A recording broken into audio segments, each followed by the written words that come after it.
सम्मानित मुल्क के मालिकों, मैं बौद्ध भिक्षु सुमित रतन पूरे देश में बाबा साहब के हुए अपमान का बदला लेने के लिए एससी, एसटी, ओबीसी, माइनॉरिटी, विज्ञानवादी, तर्कवादी, संविधान से मोहब्बत करने वाले लोग सड़कों पर हैं।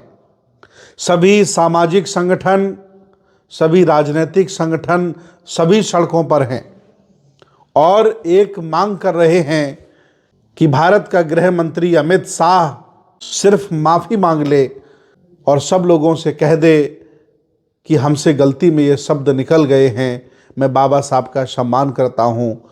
और सभी संविधान को मोहब्बत करने वाले लोगों को बहुत खुशी होगी। लेकिन एक अभिमानी, घमंडी, संविधान की बदौलत एमपी बनने वाला आदमी, संविधान की बदौलत गृह मंत्री बनने वाला आदमी, अगर संविधान की कृपा और अनुकंपा न होती अमित शाह पर, तो ये गुजरात में परचूनी की दुकान चला रहा होता। लेकिन आज दिन तक उसके चेहरे पर शिकन नहीं है। संविधान विरोधी इन नेताओं के चेहरे पर शिकन नहीं है कि हमने गलती में जो बोल दिया है इसे पब्लिक के सामने कह देना चाहिए।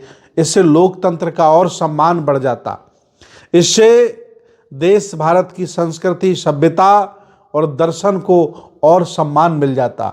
लेकिन घमंडी, अभिमानी अमित शाह एक शब्द बोलने को तैयार नहीं है। मैं मानता हूं कि आप लोग ईमानदारी से संविधान को नहीं मानते। जब से आप आए हैं, संविधान के खिलाफ सारे काम आपने किए हैं। संविधान को आपने कोई तवज्जो ही नहीं दी। आपके जितने भी निर्णय हैं वो लगभग सब संविधान के खिलाफ हैं, क्योंकि आप लोग जिस पाठशाला से आते हो उस पाठशाला में संविधान को राष्ट्र विरोधी, हिंदू विरोधी और चातुर्य वर्ण व्यवस्था का विरोधी बताया जाता है। आपकी पाठशाला में ये पढ़ाया जाता है कि संविधान ईसाइयों के देशों से चोरी किया गया है।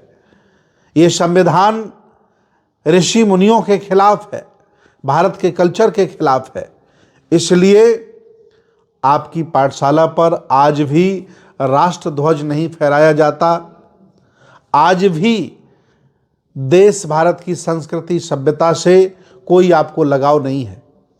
और जिस तरह से आपने सरकार कब्जाई, आप स्थापित हुए, लोगों के बीच में आकर के झूठ बोला, लोगों के बीच में आकर के लंबे लंबे लोक लुभावने सपने दिखाए, लोगों ने, देश की बहुत बड़ी आवाम ने आप पर विश्वास किया और आपको वोट कर दिया। जब से आपको वोट मिल गए, समर्थन मिल गया, आपने सत्ता का दुरुपयोग करना शुरू कर दिया, सरकारी मशीनरी का दुरुपयोग करना शुरू कर दिया। ईवीएम के माध्यम से, पुलिस के माध्यम से, डीएम के माध्यम से आप ज़बरदस्ती चुनाव जीत लेते हैं। अगर कहीं एमएलए कम हो तो दूसरे दलों के एमएलओ को आप पैसे से खरीद लेते हो, क्योंकि आपके पास अडानी, अंबानी जैसे लोग हैं।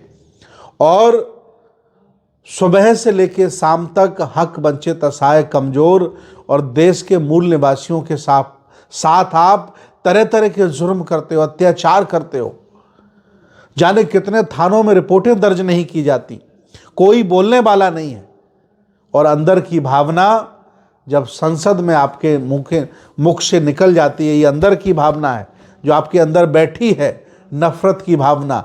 एससी, एसटी, ओबीसी, माइनॉरिटी, देश की संस्कृति से जो नफरत की भावना आपके अंदर है, वो जब आपके मुंह से निकल जाती है, फिर भी इतने आप बेशर्म हो, फिर भी पूरे भारत के सम्मान में, संविधान के सम्मान में एक माफ़ी का शब्द नहीं बोल सकते हो। इससे ये जाहिर होता है कि ये गलती से नहीं बल्कि जानबूझ करके आपने बोला है। और आप संविधान विरोधी हो, देश विरोधी हो, लोकतंत्र विरोधी हो। आज नहीं कल ये देश, भारत की आवाम समझेगी और संविधान विरोधी लोगों को घर बैठाने का काम करेगी। मैं बड़ी उम्मीद कर रहा था कि जब पूरा देश खड़ा हो जाएगा, सारी पार्टियां खड़ी हो जाएंगी, सारे लोग खड़े हो जाएंगे, तो देश भारत का गृह मंत्री अमित शाह माफ़ी मांग लेगा, 2 शब्द बोल देगा कि मैं बाबा साहब का सम्मान करता हूँ, मेरी जीभ फिसल गई, तो लोकतंत्र को बल मिलेगा, संविधानवादियों को ताकत मिलेगी। लेकिन एक शब्द उसने नहीं बोला, अर्थात ये सोची समझी साजिश के तहत हुआ।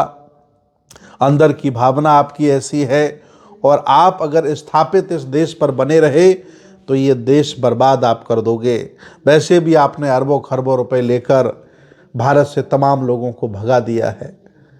वैसे भी आप अमीरों को अमीर बना रहे हो, गरीबों को गरीब करते चले जा रहे हो। वैसे भी खोदने के नाम पर मस्जिदों में मंदिर तलाशते हो, बुद्ध विहारों पर आप कब्जा कर लेते हो, और अगर हम संघर्ष करते हैं तो हमारे साथ भी आप छल करते हो। जैसे बदायूं में अभी बहुत बड़ा छल हुआ हमारे साथ। शासन प्रशासन ने कहा कि मैं आपकी मांगें मानता हूं, और फिर हिंदू संगठनों को आपने ताकत दे दी, और हिंदू संगठन फिर जाकर के बुद्ध विहार में नारेबाजी करने लगे, गाली गलौज करने लगे। अर्थात छल का आप सारा ले रहे हो। ये देश भारत देख रहा है, पढ़े लिखे लोग देख रहे हैं। मुझे आज भी उम्मीद है कि इस देश को सुरक्षित रखने के लिए संविधान के सम्मान में, बाबा साहब डॉक्टर अंबेडकर के सम्मान में अमित शाह माफ़ी मांगेंगे। मुझे आज भी उम्मीद है, तो लोकतंत्र और हमारा मजबूत होगा। और ये जो महिलाएं देश भारत की अगर हिंदू कोड बिल पढ़ लेंगी तो इनका जो देवी देवताओं का बुखार है बिल्कुल उतर जाएगा। इसलिए मैं तमाम पढ़े लिखे लोगों से अपील करूंगा कि हिंदू कोड बिल की कुछ प्रतियां छपवाकर घर घर महिलाओं को दीजिए, बांटिए, ताकि महिलाएं सच्चाई जानें कि संविधान के पहले आपकी दशा क्या थी और आज आपकी दशा क्या है। मुझे आज भी उम्मीद है कि देश का गृह मंत्री माफ़ी मांगेगा, क्योंकि पूरा देश, सभी नेता, सभी सामाजिक, सभी धार्मिक, खास तौर से माननीय बहन जी भी अब मैदान में हैं, तो अमित शाह माफ़ी ज़रूर मांगेगा। इसी के साथ मैं उम्मीद कर रहा हूं कि वो जल्दी माफ़ी मांगे और संविधानवादी लोगों को एक सुकून मिले, उनको एक इज्जत सम्मान महसूस हो और उनको अच्छा लगे।